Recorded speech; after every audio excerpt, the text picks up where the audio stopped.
otaxonlar, kitob taqdimotimiz bizga og'ir ma'rifni odamiylik yuritilgan asari yuzasidan kitobxonlar taqdimoti o'tkazmoqchimiz. Tohir Malik hayoti va ijodida gapiradigan bo'lsak, Tohir Malik o'zbek xalq yozuvchisi, detektiv va publitsistik asarlar muallifi. Yozuvchi 1946-yil 27-dekabrda Toshkent shahrida tug'ilgan. Toshkent davlat universitetining jurnalistika fakultetini tamomlagan. Mehnat faoliyatini gazeta va jurnallarda jurnalist sifatida boshlagan ekan. Mehnat faoliyatini gazeta jurnallarda boshlagan Tohir Malik o'zbek detektiv adabiyotining asoschilaridan biri. Tohir Malik ko'plab asarlari asosida ko'plab badiiy film va spektakllar yaratilgan. Masalan, Shaytonat asarlari ko'rganmiz bularni. Tohir Malikning ijodi adolat, ezgulik va insoniylik g'oyalarini yo'g'riltirgan, o'z ichiga olgan degan ma'noda yozilgan.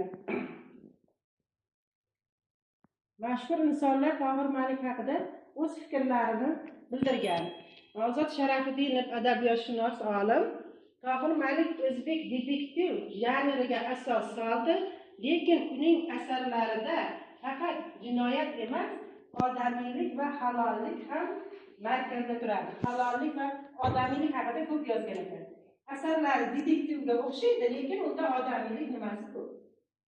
Erkin Vohidov xalq shoiri Tohir Malik asarlari hayotiy saboqlar maktabidir. U kishining yozganlarini yoshu qari birdek tarbiyaviy tomonligi uchun hamma birdek qabul qiladi. Yozgan asarlarini.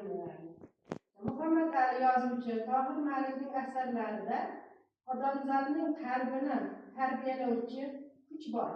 Ayniqsa uning ibratli hikoyalari yoshlar uchun bebaho darslikdir deyilyapti. Yoshlar uchun nihoyatda ko'p tarbiyaviy tomonlarini aytgan ekan.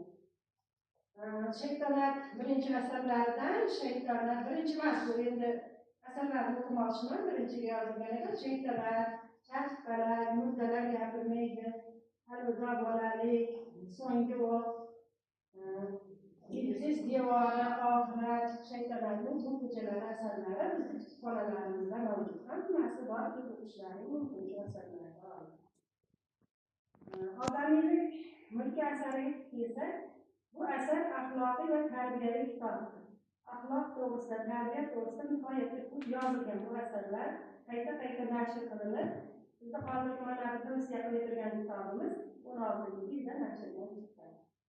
Axloq saboqlari insonni yuksaltiradigan fazilatlari halollik, vijdon va odamiylik ekanini haqida tushuncha beradi.